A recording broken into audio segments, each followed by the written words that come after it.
Graduation के बाद आपको अपना करियर प्लानिंग करने से पहले मेरा पहले वाली वीडियो देख लोगे तो आपको अपना इंटरेस्ट और स्किल का सेल्फ असेसमेंट करने में आसानी होगी।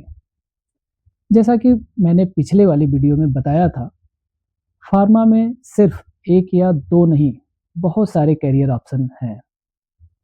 ये बस आपको पहचानने का है कि हमें किस करियर को चूज़ करना है। और हाँ, आज आपने अगर सेल्स एंड मार्केटिंग में अपना करियर चूज़ किया है, तो याद रखो, आज के मैक्सिमम फार्मा टाइकून भी कल के मेडिकल रिप्रेजेंटेटिव ही थे।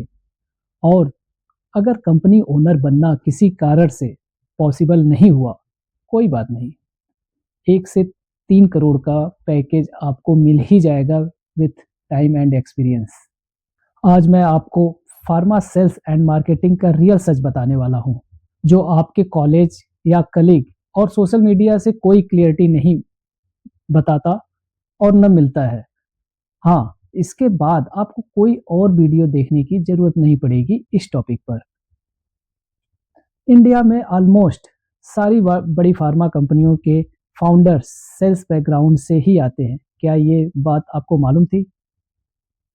जैसे यूएन मेहता साहब टोरेंट फार्मा से, सिप्ला से डॉक्टर ए.के. हमीद जी, एल्केम लैब से बाबू संप्रदा सिंह, जाइडस कैडिला के रमेश भाई पटेल साहब, सन फार्मा के दिलीप सिंघवी जी, माइक्रो लैब, एमक्योर, जेबी केमिकल्स, ओकार्ड, मैकाइंड, लीफोर्ड, ऐसे बहुत सारी फार्मा कंपनियां हैं जिसके की ओनर कभी न कभी सेल्स एंड मार्केटिंग से ही जुड़े थे। कोई भी काम शुरू में छोटा लगता है, लेकिन समय के साथ वही काम इंडस्ट्री बन जाता है। आइए चले देखते हैं एमआर क्या है। What is the MR? Marketing representative. ये फार्मा कंपनी का मार्केटिंग रिप्रेजेंटेटिव होता है जो डॉक्टर को अपने प्रोडक्ट को साइंटिफिकली प्रेजेंट करता है और केमिस्ट, शॉप, स्टॉकिस्ट और मार्केट फॉलो करता है, जिससे उसका प्रोडक्ट सही तरीके से पेशेंट तक पहुंच पाए। एक बात क्लियर कर दूं कि एमआर सिर्फ सेल्समैन नहीं होता, ये वो प्रोफेशनल होता है जो सेल्स और साइंस दोनों को जानता है। ये कंपनी का ब्रांड एम्बेसडर होता है और डॉक्टर को मेडिसिन का everything like MOA, USP and clinical logic को भी समझाता है। आइए अब समझते हैं एक एमआर की क्या जॉब रिस्पॉन्सिबिलिटी होती है। एक मेडिकल रिप्रेजेंटेटिव की job responsibility very planned and professional होता है। सुबह एमआर अपना डेली डे का प्लान करता है, जिसमें डॉक्टर, केमिस्ट और हॉस्पिटल को रिमाइंड करना और मीटिंग शेड्यूल करना होता है। उसके बाद एमआर डॉक्टर कॉल के थ्रू प्रोडक्ट का साइंटिफिक डिटेलिंग करता है, जिससे डॉक्टर को क्लियर अंडरस्टैंडिंग मिलती है और प्रिस्क्रिप्शन जनरेट होता है। फिर केमिस्ट विजिट में प्रोडक्ट की स्टॉक अवेलेबिलिटी चेक करता है और मार्केट फीडबैक कलेक्ट करता है। एमआर हॉस्पिटल विजिट के दौरान सीनियर डॉक्टर्स और रेजिडेंट डॉक्टर के साथ प्रोफेशनल मीटिंग करता है और हॉस्पिटल फार्मेसी के साथ प्रॉपर कोऑर्डिनेशन मेंटेन करता है, जिससे MR strong professional relationship build करता है, जो कि लॉन्ग टर्म बिजनेस और करियर ग्रोथ का स्ट्रॉन्ग बेस होता है। और दिन के एंड पर एमआर अपनी डेली रिपोर्टिंग, प्रिस्क्रिप्शन, फीडबैक और मार्केट इंसाइट्स कंपनी के साथ शेयर करता है। इस तरह एक एमआर साइंस, कम्युनिकेशन और कंसिस्टेंसी के थ्रू अपना कैरियर सिस्टमेटिकली ग्रो करता है। तो एक समराइज वे में देखें कि एक एमआर का डेली रूटीन क्या है। तो doctor calls, chemist call, hospital visibility, product market availability, scientific product detailing, prescription generation, relationship building, यही उसका डेली वर्क होता है। अब देखते हैं ये जॉब किसके लिए बेहतर है, जो कि वो अच्छा परफॉर्म कर सकता है। जिन लोगों को बात करना बहुत ही अच्छा लगता है नए लोगों के साथ, जो कि इजीली रिलेशनशिप बिल्ड कर लेते हों, जिनको नो से डरते नहीं हो, प्रॉब्लम को सॉल्व करना पसंद करते हो, जो प्रेजेंटेशन देने में कंफर्टेबल फील करते हो, जो हर सिचुएशन को अडॉप्ट कर ले। अब ये देखते हैं कि इनके साथ डे टू डे चैलेंजेस क्या है। ये बात आपको जान लो कि कंपटीशन बहुत ही हाई है। अब इस फील्ड में काफ़ी सैचुरेशन आ चुका है, तो अब आपको इसके लिए सिर्फ फार्मेसी से नहीं, क्लास 12th से पास बीए, बीएससी, एमएससी, एमबीए सभी से कंपटीशन रहेगा। तो इसके लिए आप प्रिपेयर्ड रहो। फार्मेसी स्टूडेंट को सिर्फ कुछ एडवांटेजेस मिल जाते हैं, जैसे आपको फार्माकोलॉजी एंड फार्मास्यूटिकल नॉलेज होने से आपको डॉक्टर के साथ डिटेलिंग करने में आसानी होती है। अब देखते हैं इसमें करियर ग्रोथ क्या है। एक फ्रेशर का करियर एमआर पोजीशन से शुरू होता है, फिर उसके बाद वो सीनियर एमआर बनता है। सीनियर एमआर के बाद वो एरिया मैनेजर बनता है, रीजनल मैनेजर होता है, उसके बाद बिजनेस हेड और उसके बाद बड़े पोस्ट जैसे जीएम, वीपी, डायरेक्टर तक पहुंच सकता है। हाँ, और उसको दूसरे भी डिवीजन में जा सकता है, जैसे institutional business, PMT, digital marketing. अब देखते हैं कि फार्मा सेल्स मार्केटिंग में सैलरी क्या है, सैलरी स्ट्रक्चर क्या है, जो कि बहुत इंपॉर्टेंट है किसी भी जॉब के लिए। इंडिया में फ्रेशर एमआर को सैलरी 2.5 से लेके 4 लाख के बीच में होती है, जो कि परफॉर्मेंस विथ एक्सपीरियंस के साथ बढ़ती रहती है। हाँ, आप जब 2 to 4 ईयर के एक्सपीरियंस हो जाता है, तो आपकी CTC 4 to 8 lakh per annum हो जाती है। एरिया मैनेजर की सैलरी 8 से लेके 15 लाख के बीच में होती है। रीजनल मैनेजर की सैलरी 8 से ज़्यादा मीन्स 15 to 30। एक रीजनल मैनेजर की सैलरी 15 to 30 लाख के आसपास होती है। उसके साथ ही जब आप एक्सपीरियंस एंड नॉलेज को बढ़ाते हैं इस फील्ड में, तो आप नेशनल हेड तक पहुंच सकते हैं, जो कि 40 लाख से लेके 4 CR depends on the company and performance with experience. MR के लाइफ बहुत ही टफ होते हैं, चैलेंजिंग होती है, जो कि जनरली कोई नहीं बोलता। और हर फील्ड में कोई ना कोई चुनौतियां तो रहती हैं, जैसे कि intense competition with others, dealing with rejections. Her doctor या केमिस्ट न्यू पर्सन और न्यू प्रोडक्ट को जल्दी एक्सेप्ट नहीं करता है, तो इसके लिए एक एमआर को कड़ी मेहनत और पेशेंस दिखाना पड़ता है। वेरी टायरिंग ट्रेवल, धूप हो, बारिश हो या फिर कोई भी मौसम हो, कोई भी सिचुएशन हो, सोशल, फैमिली, कोई भी सिचुएशन हो, आपको ट्रैवल करना ही होता है। तो इसके लिए आपको प्रिपेयर रहना होता है। सेल्स का बहुत ज़्यादा प्रेशर होता है। मंथली एंड ईयरली टारगेट को अचीव करना एक टफ सिचुएशन है, और ना कर पाने पर बॉस का रौद्र रूप भी देखा जाता है। Product knowledge and relationship building भी एक टफ चैलेंज है।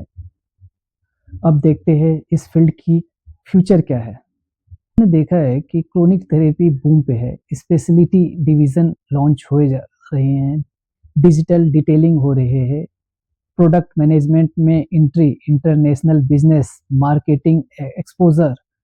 आपको ये तो पता ही है कि इंडिया का फार्मा इंडस्ट्री सेल्स के बिना एक दिन भी सरवाइव नहीं कर सकता। अब बहुत ही इंपॉर्टेंट सवाल, जो कि अक्सर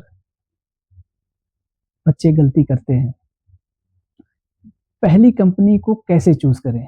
वेरी मोस्ट इम्पॉर्टेंट, सबसे पहले मिस्टेक जो फ्रेशर्स करते हैं कि सिर्फ सैलरी देखकर कंपनी चूज कर लेते हैं। मैं क्लियर बोलता हूं कि ये जान लो कि पहली कंपनी सैलरी के लिए नहीं, सिर्फ लर्निंग के लिए होती है। हाँ, मैं जानता हूं कि आपको ज़्यादा की उम्मीद होती है, ज़्यादा पैसे कमाने की, लोग क्या कहेंगे कि इतनी कम सैलरी पे कैसे ज्वाइन कर लिए। आप इन सब को अवॉइड करो। आपको यह भी देखना है कि क्या कंपनी ट्रेनिंग आपको देती है या नहीं, सिर्फ फील्ड में छोड़ देती है। ऐसी कंपनी को बिल्कुल ना ज्वाइन करें। क्या कंपनी का प्रोडक्ट पोर्टफोलियो स्ट्रॉन्ग है या ऐसे नॉमिनल से प्रोडक्ट है। क्या मैनेजर गाइड करता है या सिर्फ टारगेट भेजता है। याद रखिए, पहली कंपनी आपके करियर का फाउंडेशन बनाती है और जब फाउंडेशन स्ट्रांग होगा तो बिल्डिंग अपने आप स्ट्रांग बन ही जाएगा। आपको ये टिप नंबर 2, ट्रेनिंग को कैसे यूज़ करें। किसी भी फ्रेशर और एक जॉब होल्डर के लिए ट्रेनिंग एक गोल्डन पीरियड होता है। फार्मा कंपनीज आपके ट्रेनिंग पर बहुत ज़्यादा खर्च करती है, तो आपको चाहिए कि इस पीरियड को लाइटली नहीं लेना चाहिए। ये सोच के कि बाद में सीख लेंगे, ऐसा बिल्कुल ना करें। ये आपकी सबसे बड़ी गलती होगी।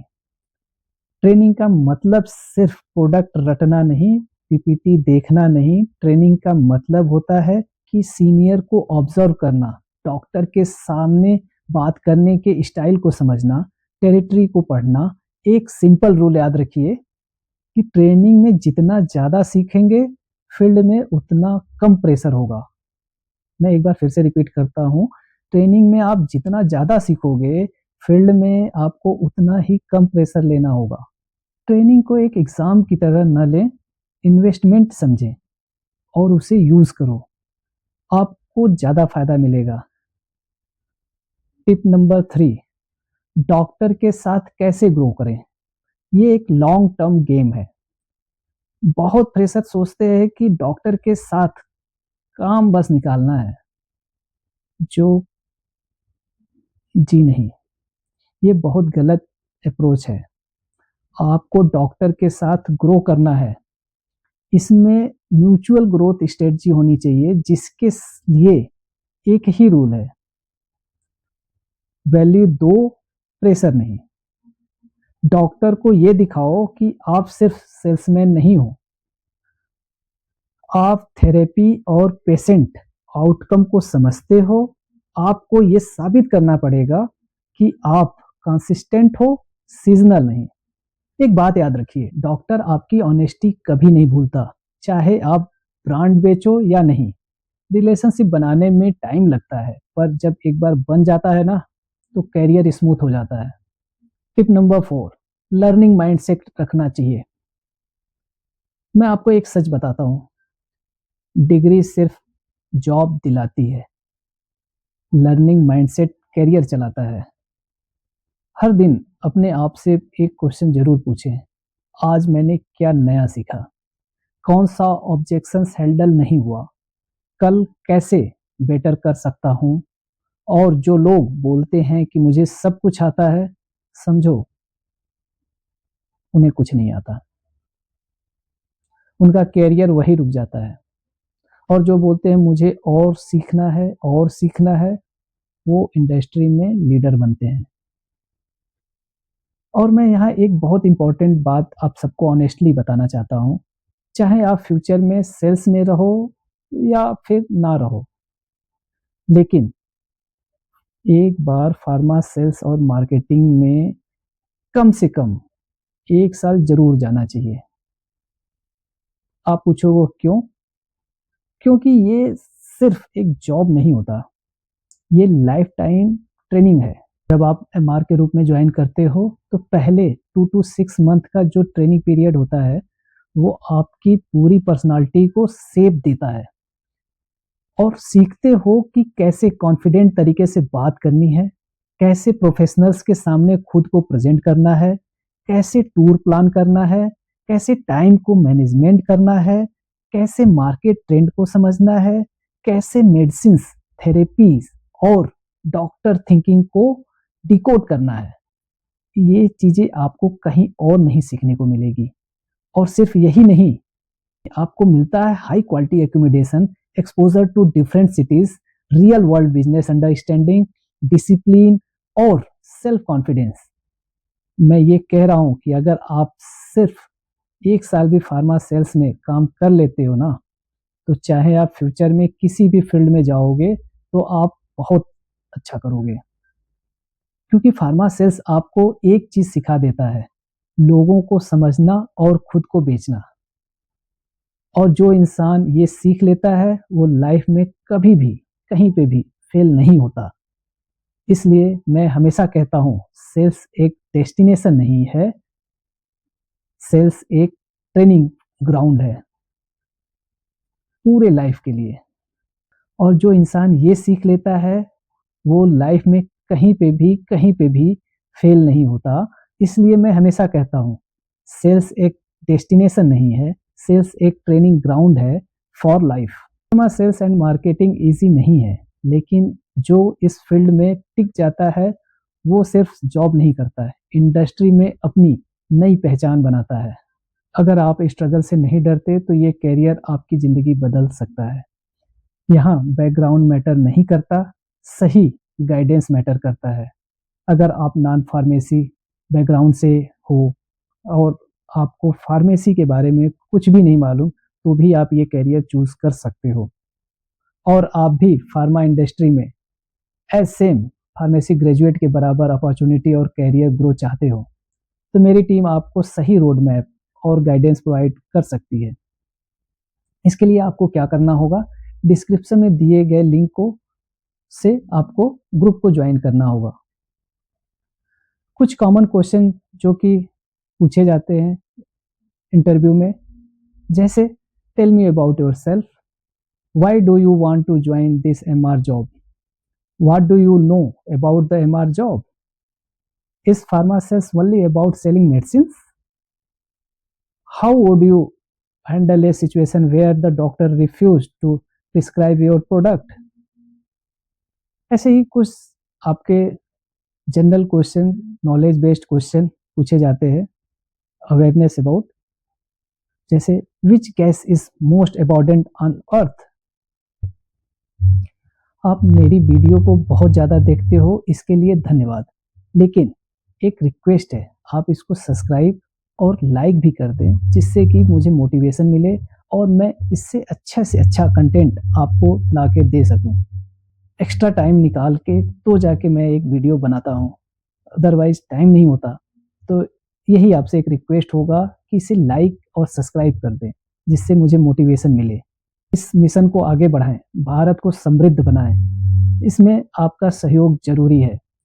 एक विकसित भारत बनाने का और हेल्दी भारत बनाने का जो मैंने संकल्प लिया है उसको आगे बढ़ाएं। आइए ज्वाइन करें मेरी टीम को। धन्यवाद।